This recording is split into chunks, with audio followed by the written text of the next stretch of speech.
everyone, my name is Rachel. Welcome back to my channel. Today I am bringing you guys my end of March reading wrap up. If you want to hear me discuss all the books that I read in the first half of the month, that video will of course be linked up in the cards above.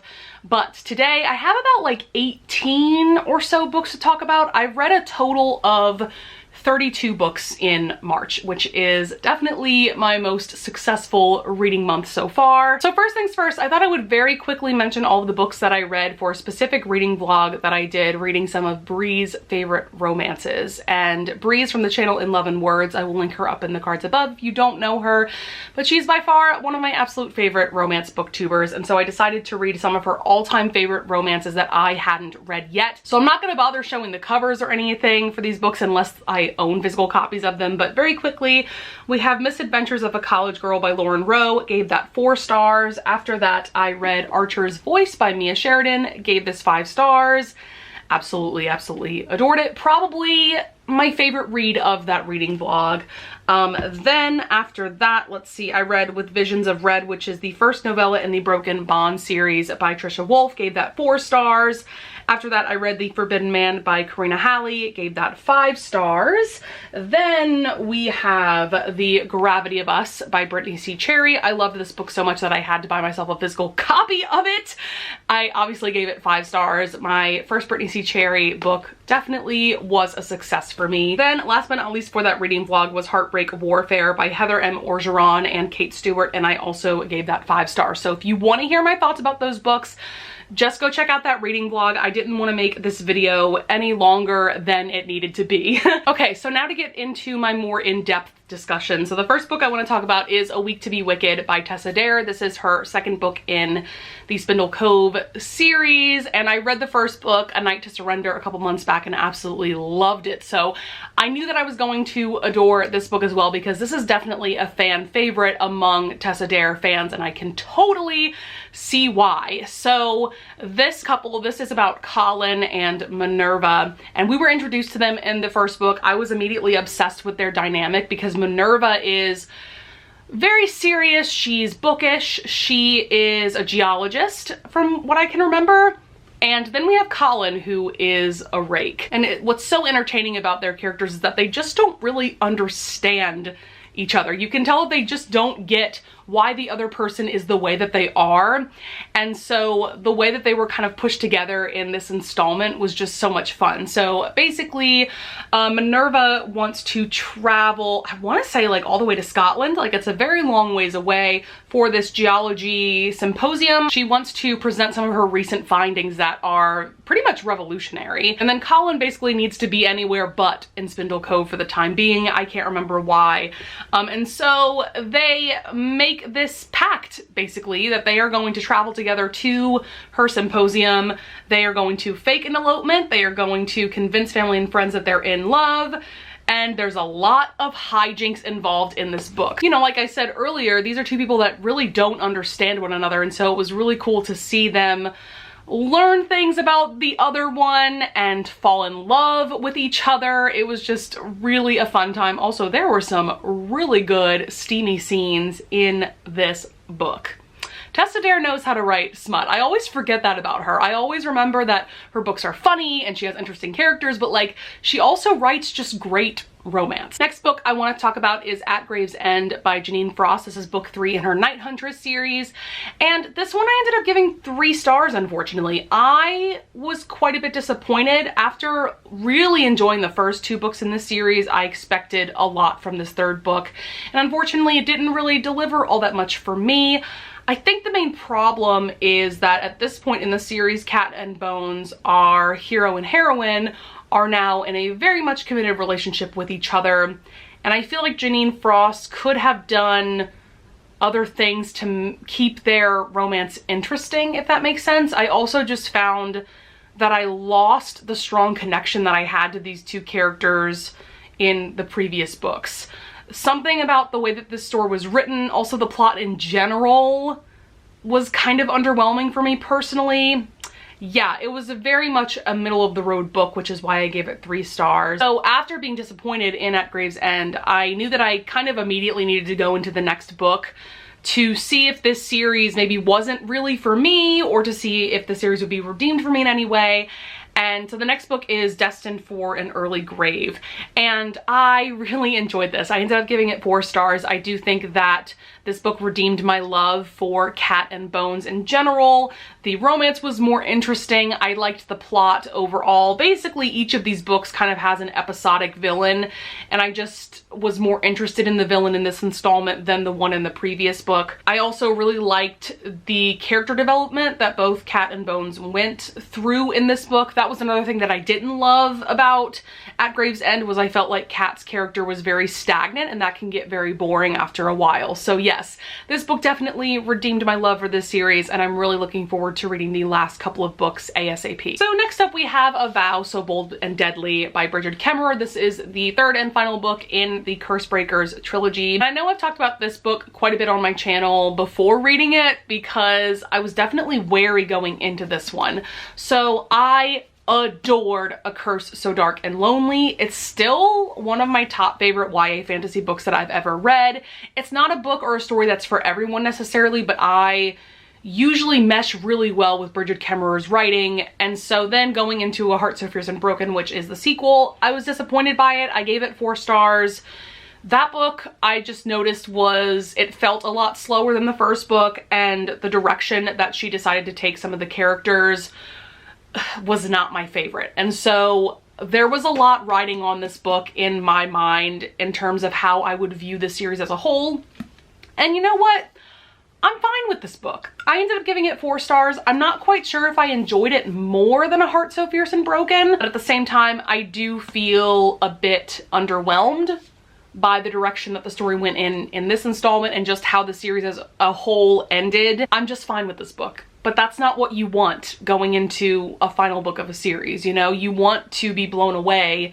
You want to feel satisfied, and that's not necessarily what I feel. At the same time, I don't think there should be more books in the series. To be honest, like, would I recommend the series? Like, Like, I know some people who loved all 3 books, so maybe you will as well. I mean, I would for sure recommend the first book, and honestly, like, yes, it kind of ends on a cliffhanger, but I feel like you could read the first book as a standalone and just leave it. But yeah, 4 stars, not a terrible book by any means, but not amazing either. Next up is a really fun one. I went into Waiting for a Scot Like You by Eva Lee. This is the 3rd and final book in her Union of the Rakes series. I ended up giving this 4 stars. So we have our heroine Beatrice. She is in her mid-40s at this point in her life. She's also had a few kids, and she's a widow. Then we have Duncan, our hero. He is quite a bit younger than her, although not that much younger. I think he's in his mid-30s, so it's not that huge of an age gap.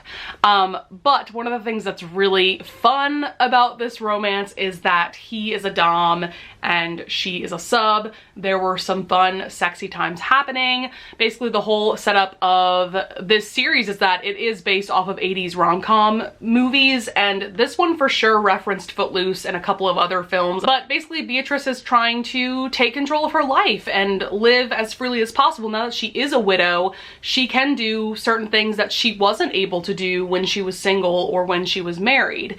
And so she is planning to make this week-long trip, I think, to attend this party that's going to be an orgy. So there's that. Like, literally the first sentence is about how excited she is to go to this orgy, and I was like, okay, Eva Lee, I see you. I see you. Like, it legit made me laugh, because it's not something that you expect from like the first sentence of a book, right? But it was just so much fun. I will say, I think I enjoyed the romance of book 2, which is What I Lied to the Duke, a little bit more than the romance in this one. But I thought that it was paced really well. Like I said, it was a fun time. It actually gives me vibes of A Week to Be Wicked by Tessa Dare, which is a book that I just talked about, because it's also a journey book. They're trying to, you know, make a trip in about a week, and so a lot of hijinks ensue because of that. So if you read one of these books, definitely read the other. I think that you would definitely enjoy it. Next up, we have A Gentleman Never Keeps Score by Cat Sebastian. I finally read book 2 in the Seducing the Sedgwick series by Cat Sebastian. This is a trilogy about 3 brothers, and this one is definitely the darkest of the 3 for sure. I would say, no going into it, that our main character, Hartley, he was in a relationship when he was about 16 years old. And it was with this much older man who definitely took advantage of him.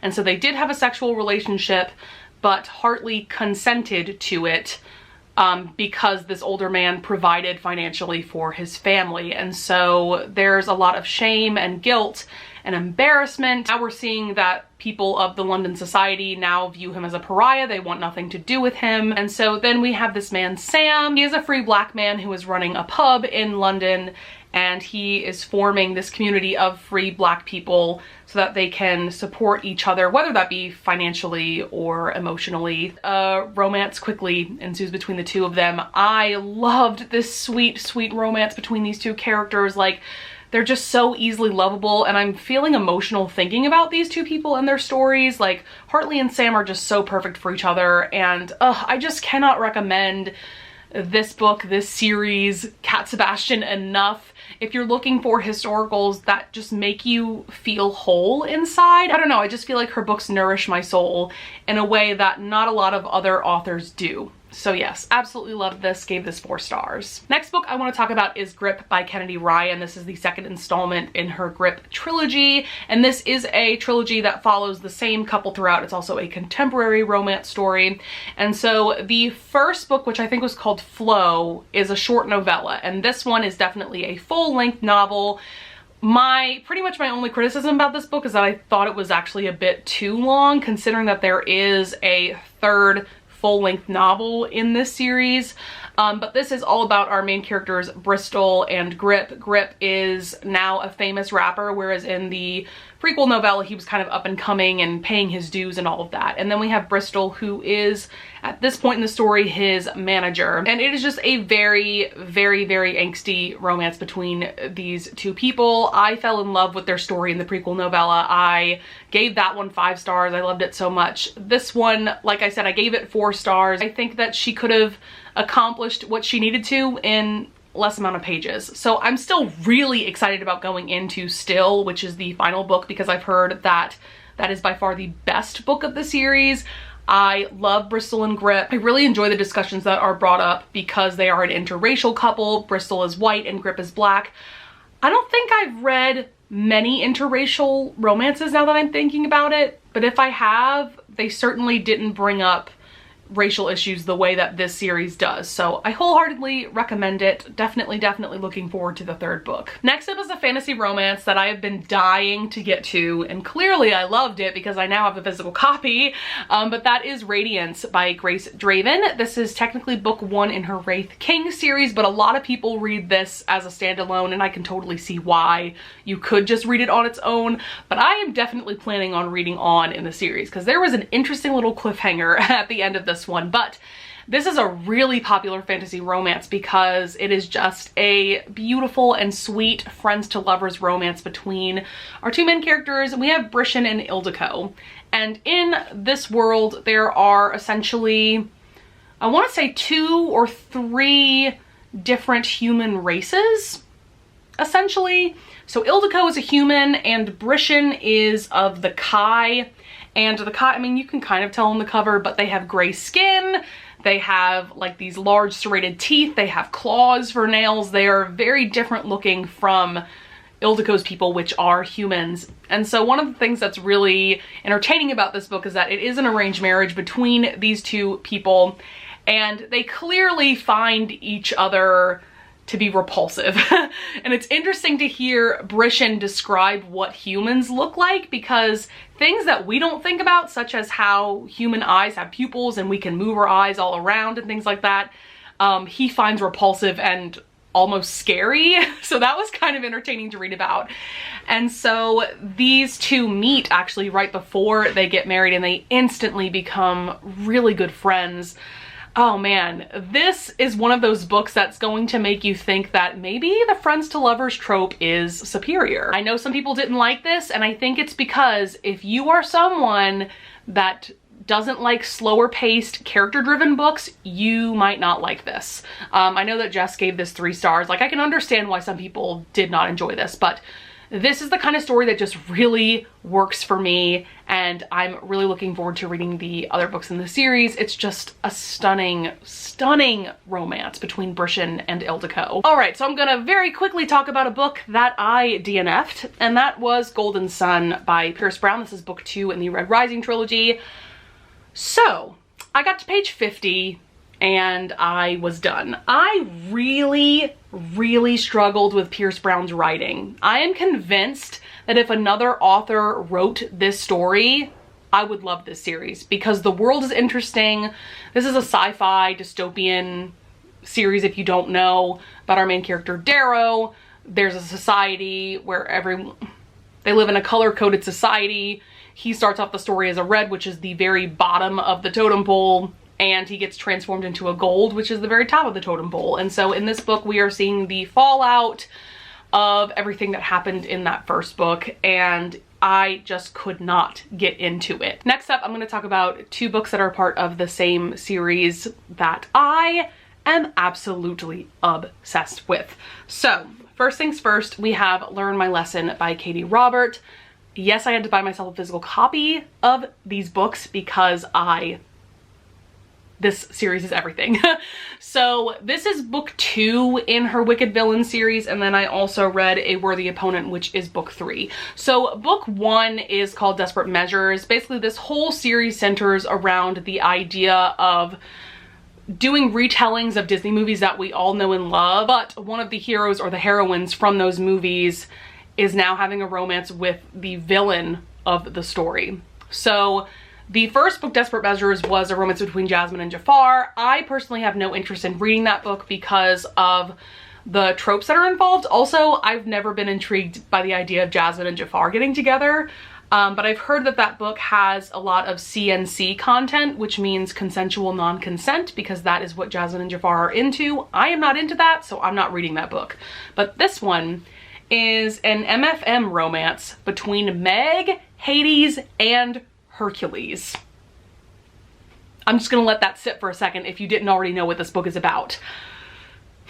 And Katie Robert writes very smutty books. I would consider these books to be like dark, erotic romances. So definitely know that going into it. There's a lot of BDSM and kink going on. This is just the dark romance series of my dreams. I'm obsessed with the concept that Katie Robert came up with. I was completely mesmerized by her writing in both of the books that I read of the series so far. So basically the setup of this plot is that Meg and Hades have been together for about 10 years. By the way, this takes place in a world where there's no magic as far as I can tell. It's more of a contemporary setting in this place called Carver City.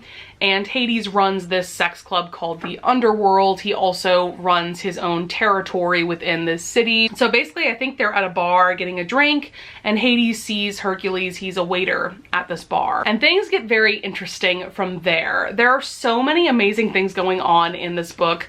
For one thing, yes, the romance between Meg and Hercules is great, but also the romance that Hercules and Hades have, like the throuple situation between these three people was just absolute perfection. Also, of course, the sex scenes were phenomenal. Like, I need to shut up because I'm gonna keep talking about this book and I need to stop. But the other book that I read was A Worthy Opponent. Now this one is putting Tink, aka Tinkerbell, together with Captain Hook, although in this book he's just known as Hook. And Peter Pan is the villain of the story. And if that setup doesn't sell you on this book, I don't know what will. Again, it was so well done. Had to give this one 5 stars. This one was a very close second in my mind to Learn My Lesson. I still think that I prefer this one a little bit more because the throuple situation was just so amazing. But the relationship between Tink and Hook, oh my god, it was incredible. I also love that Tink was plus sized in this story and that Hook just loved everything about her. And again, the kink is amazing. The sex scenes are incredible. Like, again, I could go on and on about these books and I need to stop. Next up, I want to talk about A Kingdom of Flesh and Fire by Jennifer L. Armentrout. This is book 2 in her From Blood and Ash series, which if you don't know, this is a fantasy romance new adult series that centers around our main characters Poppy and Hawk. Poppy is known as the maiden in this kingdom and she is awaiting her ascension, which we don't know what that is at the beginning of the book.